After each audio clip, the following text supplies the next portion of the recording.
Well, afternoon, everyone. Welcome to the press conference for day one of the 2014 Sundance Film Festival. I'm Sean Means. I'm the movie critic for the Salt Lake Tribune in Salt Lake City. I'll be moderating the panel today. We have with us, from left to right, John Cooper, the director of the Sundance Film Festival, Keri Putnam, executive director of the Sundance Institute, and Robert Redford, actor, director, the founder and president of the Sundance Institute.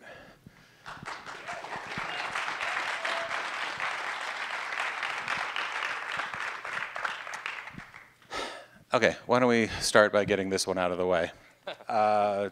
Oscar nominations came out this morning. Your name was not mentioned. What was your reaction? Well, we know their reaction. Well, why don't we let them speak for me? No. Well, look, yeah, just spend a moment on that. First of all, what I don't want is for that, I mean, I expect there'll be some response or some questions about it, but I don't want that to get in the way of why we're here. This is very important to me and to the staff here. So let me just speak frankly about how I feel about it. I think that, first of all, the film that I made with J.C. Chandor is a film I'm very proud of. It's independent, so it conforms to why we're here. That gave me great pleasure. I love working with him. We premiered his first film at our festival, so there was that connection. It was so stripped down of elements that are in most films, like voiceovers, dialogue, special effects. It was, for me, more of a pure cinematic experience. I love that. But also, almost more than anything, it gave me the chance as an actor to go back to my roots and the way and where I started. So I'm very happy about that film.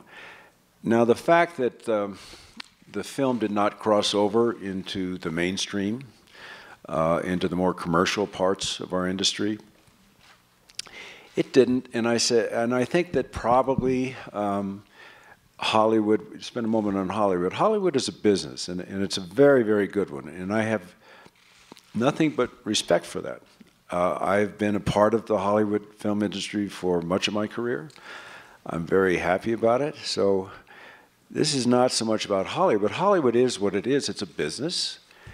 And so when these films go before to be voted on, usually they're heavily dependent on campaigns that the distributors provide.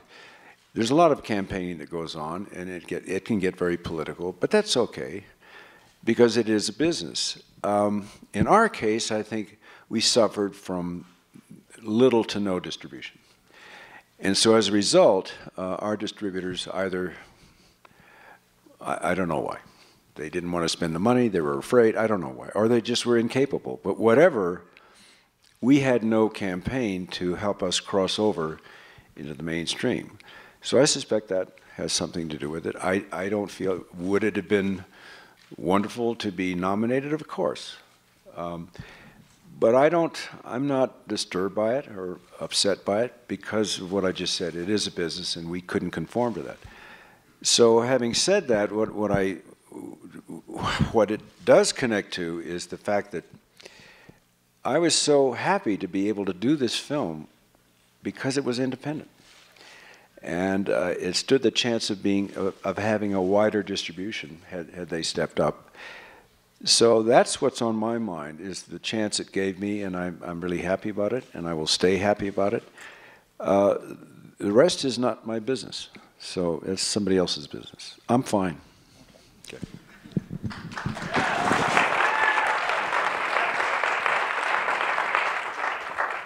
Well, I think we know how the room feels. The one accolade I did want to mention is about 2 months ago in November, the state of Utah, the governor of the state of Utah, hosted a tribute for you. That was a surprise. Right. But it speaks a lot to both you as an actor, you as a Utahn, but also to the influence that you and Sundance have had in the state. And how the state of Utah has really I think, grown very fond of having you here. So. Well, that was an honor. I mean, that was not an honor I expected, to be sure. But when I think about it, and I think about bringing the film festival here, a lot of people wondered, a lot of people questioned that. And I said, look, I might have differences. The state and I might have differences, political differences or otherwise, but it's a great state. And it's a beautiful state. Otherwise, why did I come here? I came here because of the beauty. I came here because of the state's particular history, the pioneer history. So I wanted to preserve that at Sundance, but also I wanted to add something that would create a new dimension. And so I said, let's make this festival, which normally would have been, I think, the obvious place to take a festival like this would have been either New York or Los Angeles. And I said, well, let's go to Utah. Let's put it in the middle of the winter. Make it weird. You know, make it weird and strange for people to get to. Maybe that'll be something. But also, and probably more important, it was a place to put this new concept of independent film, which I never saw as an other from Hollywood. I never saw it as a counterpoint to Hollywood, as much as an add-on, creating opportunities for new artists to come and have a place to develop, have a place to show their work, and share that with the state, and then see what happens. You don't know how anything is. You have no idea how things are going to work out. And while we're on that subject, then you want to talk to other people, but one of the things that I feel probably is a good thing now is to clarify who we are. There was an article recently in a paper that seems to suggest that Sundance wasn't what it could be or what it was, and they were implying that was because of box office receipts. That was because of the lack of financial this. That's not who we are. It's got nothing to do with who we are. We have nothing to do with that. We're nonprofit. Our job and our role is to create a space and a platform to bring new voices and new ways of seeing the world using independent film to this place. That's it. We're not interested in the money. That's somebody else's issue. So that person was wrong, and I thought, you know, when I read that article, I said, well, I better start clarifying, you know, why we're here and who we are. Well, I mean, this is the 30th year that Sundance has been running this festival. How do you think the mission has either grown or maintained in that time? Well, God, you were 30 years in, and I think if you strip away 30 years, and I think the history and the product pretty well speaks for itself in terms of independent film and the opportunities we've given people. The other night I was at a New York Film Critics Award thing, and I looked out and I saw just about everybody that was receiving awards. You know, David O. Russell, you know, Alphonse Cuarón. I mean, they all came through our lab. They all came through our festival. We sponsored them. We introduced them through their independent film work. Now, they crossed over. So over 30 years, I think if you looked at all the people who are now working, who came through with our help, that gives me great pleasure. To me, that's more satisfying than anything. Since we're nonprofit, money's not going to be an issue with us. So when I see that, I think, well, we've done something right and good. Now, that's 30 years, and I think Keri and John can speak to it in terms of documentaries. That's going to be coming up this week. That's very important. Maybe you guys. I just wanted to add, just in terms of how things have changed in the last 30 years. I don't think the mission of Sundance has really changed at all in the last 30 years, in the sense of, you know, understanding that we exist to support the voices of artists and help them get their stories told and get their stories seen. But we have seen a really remarkable evolution of the programs in terms of finding different types of storytellers to support. So we added a documentary program, which we're going to talk about in a minute. We started with feature film screenwriters and directors. We added a documentary program, a film music program. We work with playwrights. We have a theater program. And now we have 18 labs every year at Sundance. And we support 400 artists through all of our programs each year. So it's grown, but the mission has remained the same. And I think it's also interesting that a lot of those labs are international. So, yeah. I think in general, what I've seen from the festival side is just increased excellence in originality and the creativity of the artists themselves. And we've seen the birth of a community. We've seen more filmmakers that started here with a short, and then they came with their first feature. And now they're all, the premiere section of the festival is peppered with people who've had their careers here. So instead of people jumping ship and running off and taking other things, they're staying with this notion of independence and the spirit of that, and taking it into work that satisfies not just an industry, but satisfies an audience. So we've seen that. We've seen a heightened aesthetic excellence in the films. Well, you mentioned the documentaries, and that's as good a place to start as any. The nominations this morning, of the 5 documentary feature nominations, 4 of them played here last year. That must be programmers. That just means next year none of them will. So it's like, I hate to get too much glory and all that, but sure. That's a reality. Right. I think that's been true to the credit of the programming team. That's been true for a couple of years. A lot of, maybe not 4, but consistently, the documentaries here are fantastic, and you guys do such a great job picking. And they're very different. They're all different kinds of documentaries. When you look at Cutie and the Boxer, what that is, that's the encouraging part. Is that the world is accepting nonfiction in these really interesting ways. I'd like to add one thing here about the word community. In the beginning, the Sundance Lab, I started in 1980. And that was just simply for development, and we had it over at Sundance at our place. And it was just a place for new artists to have a place to come and develop. And I would bring colleagues of mine who were pretty much in the mainstream, who were writers, directors, cinematographers, editors, and so forth. Would you come and help? What came out of that, our idea was to try to help them at least develop enough where they could develop their skills enough to get their films made. Okay, so then what we discovered, they were getting made, but there was nowhere to go because the mainstream was not allowing any space for independent films. So then I thought, well, geez, what if we created a festival and had it nearby, had it here, and maybe Park City would be a good place because they have an infrastructure that we don't have, and we don't want that large. But the ambition was simply to create a community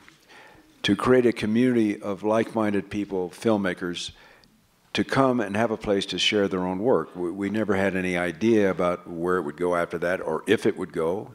There was a pretty good chance that nothing would go. And so, but it was meant to be a community, and also because of the incredible belief we have in documentaries, we would include those and shorts and create a compilation of parts of film. And all those filmmakers could come and share that work with each other. And at least we would have done that. We would have created a space for these filmmakers to come and share the work with each other. Maybe, if we were lucky, somebody else might come. But that's as far as we had planned. We did not know or expect anything after that. Okay. One last thing before we give it over to the audience questions. One more thing out of the Oscars. The animated film Ernest and Celestine, which you all programmed for the Sundance Kids new program. Tell me a little bit about the Sundance Kids aspect of it. It's something that we've been thinking about for a long time, and it really comes from a notion that you're going to see much more of, I think, through the whole Institute, is the notion of creating a young audience for independent film. I think you can skip a generation, and I don't think we can afford that. So we want to make sure that we're sort of forward in the trenches of turning young people on to sort of this very exciting medium of film, and how it can be different from Hollywood, and how it can be personal and exciting and different views of America and the world. So that's where we started. So we started with 2 films, and yeah, then lo and behold, this film got nominated today. That we weren't expecting that either, but it's a good film. All right, so we'll start taking some questions from y'all. And who do we have here? Right here. Mr. Redford, I just want to ask you a little bit about the Leon Lazaroff from the Street. This is on Street.com. I wanted to ask you a little bit about the business side of independent film. You mentioned obviously Hollywood being a business. Right now, independents are seeing shorter theatrical releases, the need to find VOD, Netflix sort of being an 800-pound gorilla. Where do you see it going as far as the ability for films here, large and small, to be able to essentially to turn a profit, to be able to make money and continue doing their thing? Well, I think I spoke a little bit to that issue by saying that there's some part of this that's not our business. Our hope, we always want the best for the filmmakers that come through, but there's a doorway where we stop, and because of the nonprofit status and the fact that we're just about development and creating opportunities for filmmakers to have a place to come and at least show their work, we don't go beyond that. So in terms of this whole business thing, that's why I mentioned that this article was just wrong, because that's not who we are. We wish them well, but we can't follow them there. So if whatever happens with those films is sort of, it only has with it our hope. It's kind of other people's business after that. You know, people like Harvey Weinstein, you know, a guy like Harvey Weinstein, who always had a high regard for independent film, and he used independent film and his commitment and passion to it to elevate it. That's where it's now going to belong. It goes to the distributor, and independent film, unfortunately, is really at the mercy of distribution, and that's a tough nut. But we have nothing to do with that. We just feel that our job is to provide the opportunity for the stuff to be seen. So the business part of it, if this does answer your question, it's our hope, but not our business anymore. And we have to think a little differently, too. The way we think at Sundance is we think of impact. When you look at something like Invisible War is changing policy, when you look at Blackfish from last year, awareness is actually changing how things are done in our world, that's another way. It's one we rarely talk about, but it's as important as how much money they make, and actually way more important to us. I just think, you know, I think the health of independent film, we keep trying to tie it to this, but with all the platforms, and we can't count them because it's impossible, but I think on the aggregate, I still have a sense that more independent films are being seen by audience. And that's where I take the success feeling. Yeah, I want to add to that, because while I completely agree, and we all agree that the distribution isn't our business, I do think supporting artists is our space, and we support them creatively, but we also support them by helping them understand how they can navigate this new, pretty complex and pretty quickly changing distribution space. So we do have a new program at Sundance called Artist Services. It's a couple years old now, but it exists to provide tools and information and resources to filmmakers that want to be independent beginning to end, that maybe want to look out and navigate these digital platforms on their own steam and their own power without necessarily having to go through a traditional distributor. So there are lots of pipelines and ways. Now, we don't do the distribution, but you know, getting films seen is something we believe in, and if we can help empower that and help empower the artists earning some revenue back, that's great. But we're more of a learning organization in that space. You know, there's another thing I might add to what Keri's saying, and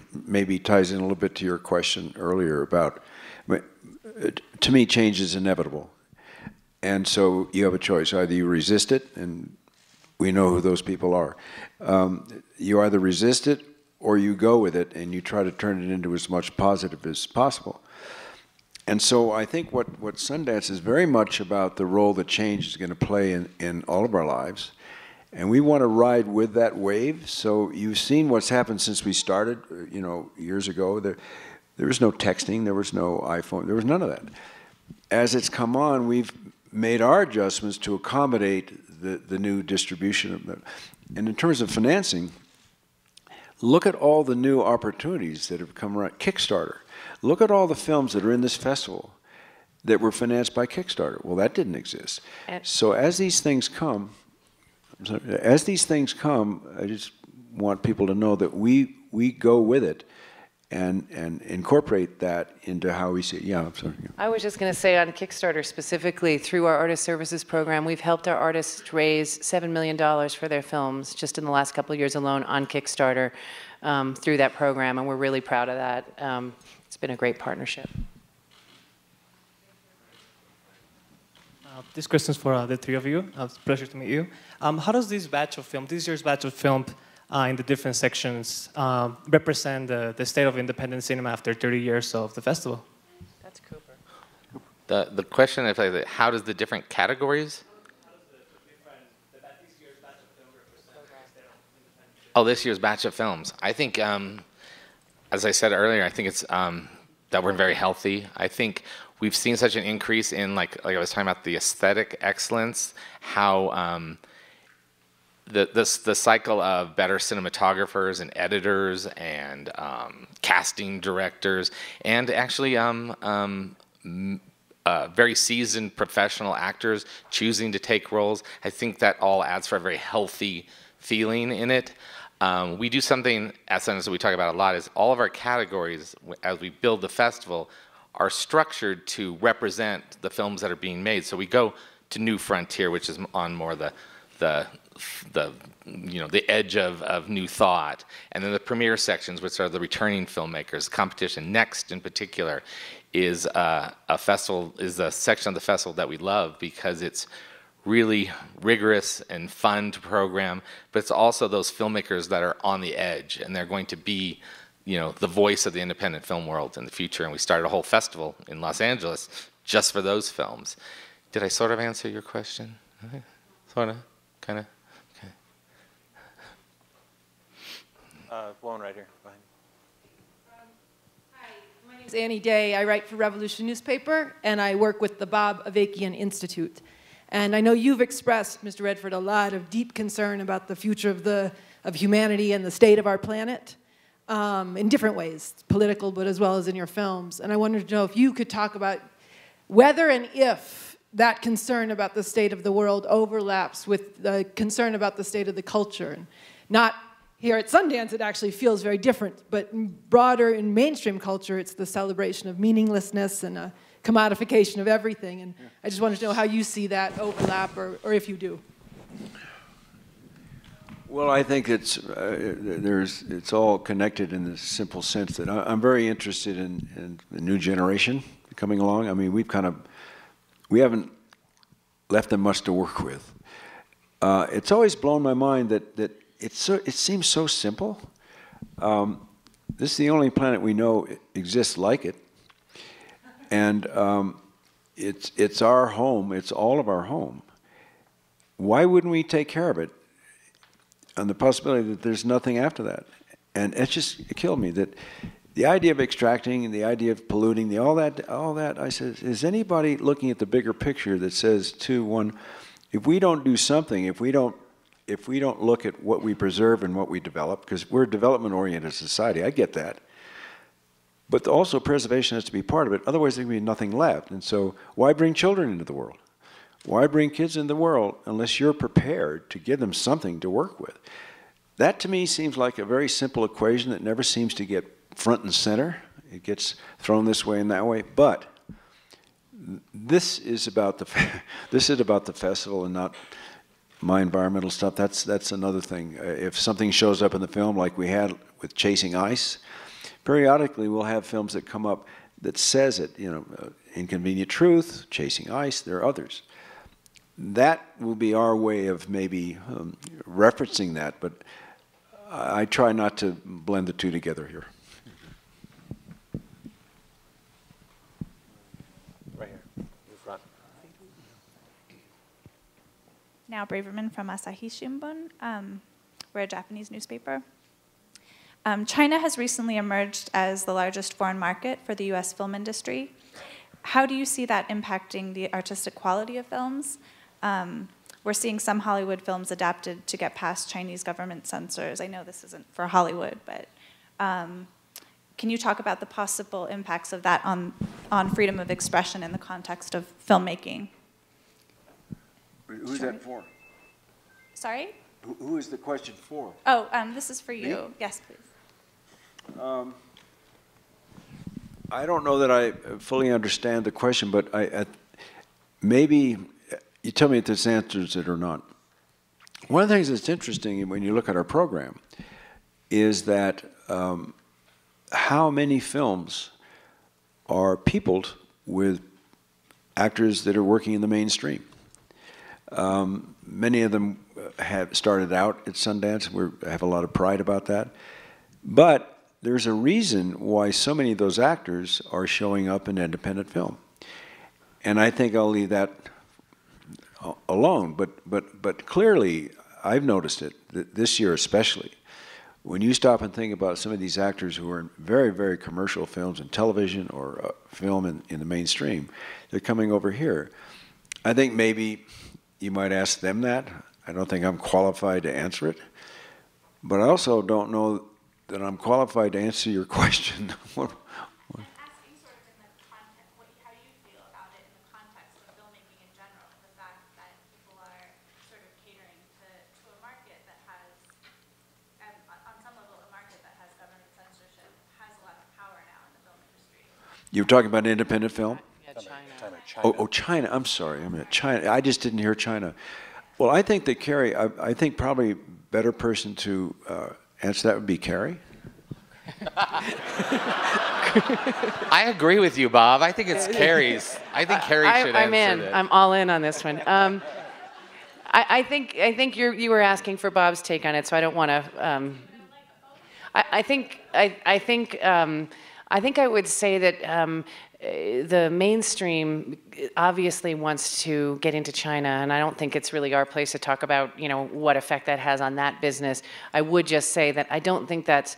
I think that's really about trying to find movies that have broad appeal across every market and every sector, and getting into China is just a piece of that. So I think how that affects us is you see an increasing polarization between what the big studios are doing and trying to make mass market entertainment that can play regardless of cultural specificity in all the different markets. And I think it leaves, for us, I think it leaves an opportunity to think about how in a burgeoning market that's opening up like China, or having an opportunity to sort of, how can we look for the personal independent storytellers in that culture, and how can we as an organization and as a culture find connections with them that might dig a little bit beyond what the mainstream storytelling. I'm sorry, yeah, so that would be my answer. Talk a little bit about other countries, how we've gone, yes, I guess. So we actually are, we as I mentioned earlier, we're working internationally at the Institute right now. We have a small partnership in China, actually, with an independent documentary group called CNEX there. And we're really proud of the inroads that are happening in terms of the conversations in documentary between Chinese documentary filmmakers and US. But it's really in the spirit of broader work we do internationally. We have a lab in India now. We have a theater program that's been in East Africa for over 10 years. We work in the Middle East. We've been there for, I see Michelle Satter in the back. She piloted our programs there probably almost 10 years ago as well. So we believe that our role in terms of the global film culture is to find those personal, distinctive, authentic stories that bubble up out of these different communities and places, and find ways of connecting them with audiences across borders, because that's pretty exciting. I think we're going to see a lot of that here this week. So. And please pay attention to the World Cinema section of the festival. It's something we worked on a lot, and it takes a lot of outreach. It takes going into communities, finding those pockets of the filmmakers that are like-minded with the American independent filmmakers. And I think you're sort of using catering as like a little bit of a scary word, but I don't think our filmmakers cater to anyone. Hey, 37 countries represented here in the program? Yes, 37 countries represented in the festival.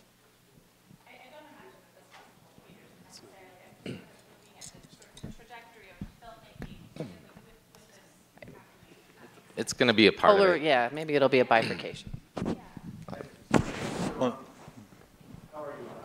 Vincent Paul from the Producers Guild of America, and actor for many years. And what Sundance, many questions is that what Sundance does for emerging filmmakers, cinematographers like you're saying, is to give them a platform. But what I see the trend is that the more commercial, viable films, they desire to be at Sundance as opposed to the reverse.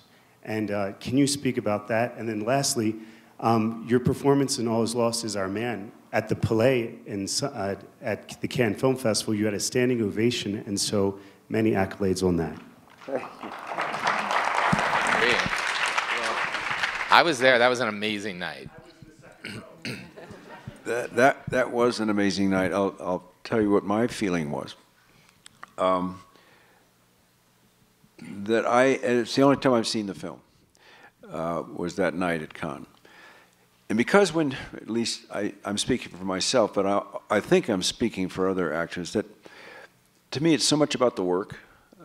That's always been my joy, the work. And I've never, because that's the most important part of it for me, what comes after is almost like other people's business, but the work. So therefore, you don't think about outcomes. If you think about outcomes, you're thinking, you have expectations, and I think expectations are dangerous. So therefore, I only do the work and don't think beyond that. So had no clue how this would be received. Now, so it goes to Cannes, and I thought, Jesus, you know, I think they boo films there, you know? And what a deal to be sitting there in a tuxedo and be booed, you know? So the film plays, we go in, and it was hard for me to watch it because it was a very physical film, and I felt like I had to go through it all over again. So, but when it was over and the lights were coming, I thought, God, you know, this could go either way. I was not at all prepared for the positive reaction it got. I was thrilled. I was so thrilled I didn't know what to do. I didn't know where to turn. I didn't know what to do. I was absolutely thrilled. But I wasn't, it could have gone either way. So I think that's just how I feel about it. You never know. I gotta say, they boo films at Sundance too. They boo films at Sundance as well, which something I forgot to get to earlier. I want to talk films to you are they going to boo at this year? Is this the question? No. Okay. But the free fail program. Speaking of booing. Yeah. Talk a minute about that. The idea of failure as a creative strategy. Yeah, when we sat down in the summer and we go, this is our 30th anniversary, and we thought, do we just breeze through it, or do we do something? If we're going to do something, let's do something different. And I think we talked and let's sort of create a conference of sorts. We didn't know what the subject was, but let's put a stake in the ground about an issue. And we came up with the notion of failure. It's made sense at the time. It still does. And what we really got down to, and Bob talked about this a lot to us, was that whole notion of how crucial failure really is to the creative process, even though we don't talk about it that freely. We tend to cover it up with words like taking a risk and stuff like that, but we don't really accept the failure. So we thought, let's go whole hog. So all the panels that day are going to be on different subjects. And that day is Monday? On Monday, yes, Monday the 20th of this fair month of January. And Bob's going to do a panel as well.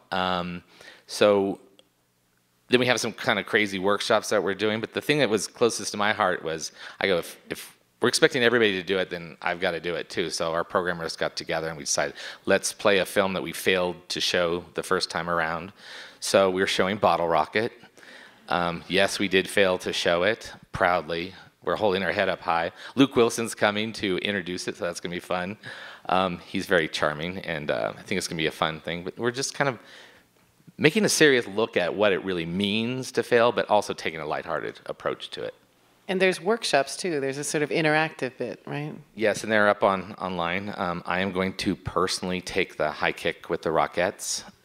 They're coming in. They're going to be teaching a kick line. They're workshops and things you're destined to fail at. Yes, and I will fail, and we're going to have some fun with it on Monday. Well, the beauty of it is if the program doesn't work, you can always say that was the plan. That's right. I don't know what you're Clever, talking about. Cooper. Robert, I'd like to there are two things I'd like to talk about. One, mention Michelle Satter. I think Michelle Satter deserves credit that I'm not sure she gets enough of it. She does with the filmmakers.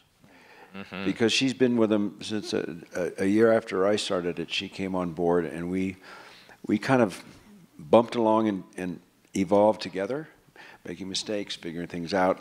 She's got this lab process work to such a so finely tuned instrument. And so I'd just like to share something with this audience, that we had our screenwriters lab here this week.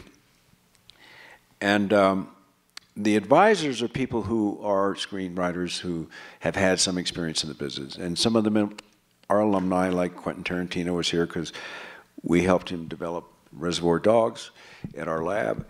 But that was Michelle. And when I was sitting there, because I came in, I didn't come at the beginning, I came in at the end of it, but I came to the important part, which was, it was wrapping everything up and the filmmakers were talking about their experience here and how much it meant to them, and it got very emotional. And one of the things I thought, well, you know, this is really a reward. This is the reward.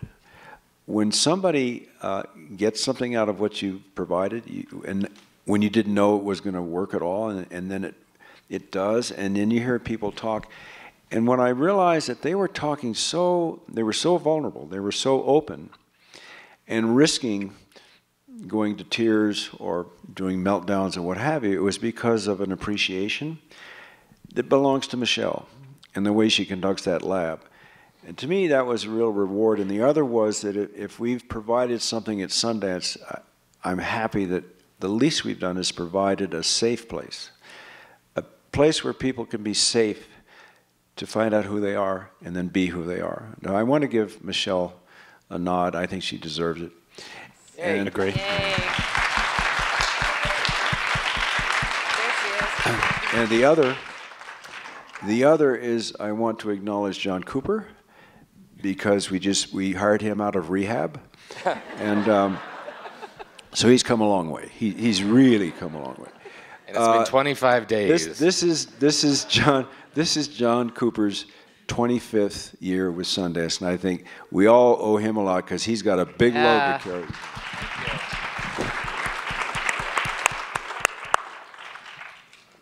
Okay, we got time for like one or two more. You in the back. Associated Press. This question is for Mr. Redford. Tribeca has been going now for 5 years, and it's not very big. What would your advice be to festival organizers for success? How would you advise other film festivals to be what this is now? I would say don't even try. we are who we are, and we're going to stay who we are. And what anybody else wants to do is their business, and I wish them well. But we're not going to advise anybody. In the white. Thank you. Kim Fisher, ABC4 here in Utah. We've been doing a little bit of research on the past 30 years of Sundance, and you guys have really evolved in the past 30 years. In the late 80s, early 90s, I had read that there was a point where you guys were in some massive debt. So what took you from that point to the success you are today? And was there ever a point where you were like, man, we may have to hang up the hat? I think we can all probably answer that a little bit. I think that this ties into something John was saying about failure, and I'm really happy because John and I talked about this, that I think this is a great thing to introduce at our festival this year. It gets harder and harder in addition to all the amount of films that are multiplying each year that John and Terrific Growth have to manage through. It's not easy.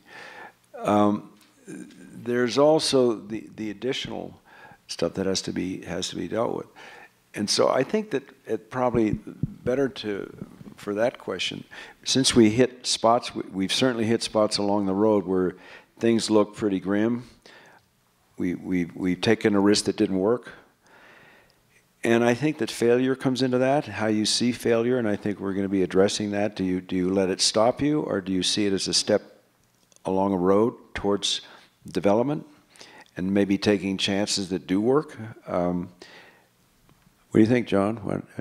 I think what you do, like what American families are doing right now, you tighten your belt, I remember those times, but you never lose focus of the mission, because that's what's going to carry you on. You know, you can't give that up no matter how much of a struggle it is, because that's what's going to be your blood to take you through. It's the passion of what we do. And if we go smaller or whatever, we always had our eye on that, and we just never faltered. And that was it. And you know, right now we have amazing sponsors at this festival. We have sponsors that are like-minded to us, that do things with us, and we work together. And so that's why we're doing fine right now. And the happy end of the story is that in the last 5 years, the Sundance Film Festival has generated $375 million of economic activity for the state of Utah. So that's the good end of the story. Okay, we got time for one more. We have to wrap up. In the scarf. Hi, folks. Jake Jacobson, Westwood One Radio. One element of the festival you did not mention today, and I think it's something that elevates the Sundance Festival to one of the great festivals in the world, is your New Frontiers program. Thank you. I meant... You're welcome. I know it was set up to ask the last question. Thank you for that, too. But the brilliant Shari Freelo and her staff curate it. Every year it gets better. I think it reflects what Bob thought 30 years ago of expanding what cinema can be. It's always, never less than envelope pushing and vital and substantive. And it's one reason I'm dragged out of a nice heat of the southeastern U.S. to come every year. How do you reflect this upon the casual film goer and get, I think it's underappreciated, this certain wonderful series. And again, it's as good as ever this year. You never know what you're going to get, but what could you do to help encourage folks who are simply here to see? John can step into this one also. I can speak about how it came about in the first place. Because we want to keep our eye on the world around us and the changes that are taking place. We had, years and years ago, we had a section there on Wall Street. I didn't say that, did I? Main Street. On Main Street. We had a section on Main Street.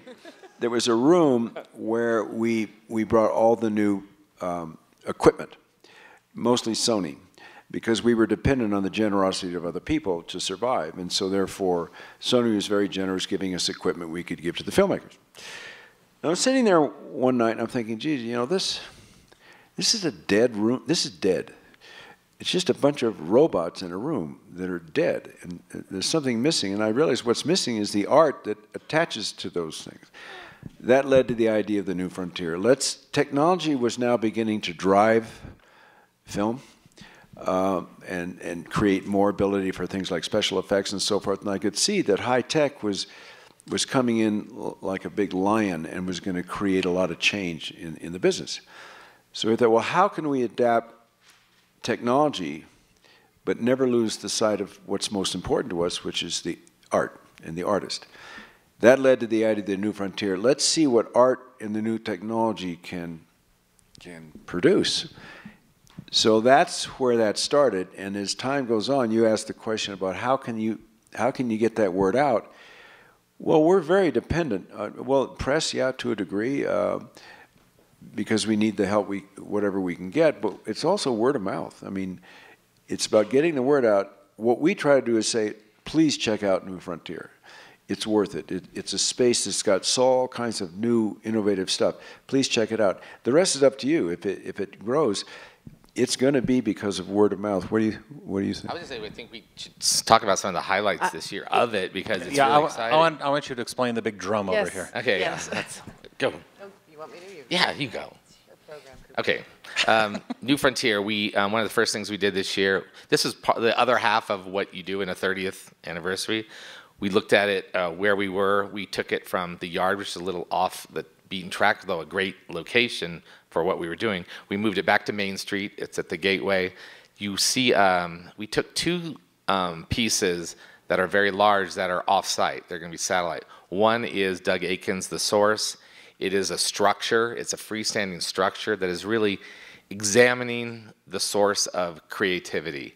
It's hard to explain. You have to go see it. It's a beautiful architectural structure with that glows from the inside out, sort of as creativity does. It'll be sort of a beacon to New Frontier that you'll be able to, I hope, see some of that glow even from other parts of town. It's going to be pretty cool. And on the front of the Egyptian Theater every night, Clip Collective is doing sort of an amazing piece that's 3D mapping. That's where they map the front of a building with image and change the building's basically facade using moving image. I was with them last night on a freezing cold tent on the front top of the building across the way, and that's going to go on every night on the Egyptian Theater. It's kind of fantastic to look at and easily accessible. Everybody walks by can look at it and go like, that's amazing. Now I start to get it. So we put a lot of thought into this, obviously. And there are some cool interactive things like the Oculus Rift technology inside the New Frontier space. So definitely everybody check it out. And the fact that it's on just off of Main, there's a lot more opportunity to sort of pop in for a little bit if you've got a free moment. That's what we were finding that the pathway is at Sundance. Because you have so many things you're doing here that sort of in and out is very important. I know we're almost out of time, but just want to add, for those of you who don't know, we also have, for the past 2 years, a lab dedicated to New Frontier work now. So we're balancing our interest in that space by developing new work in that space. All right, well, everyone, that's all. 2 things, hydration and hand sanitizer. Stay healthy, have a good festival.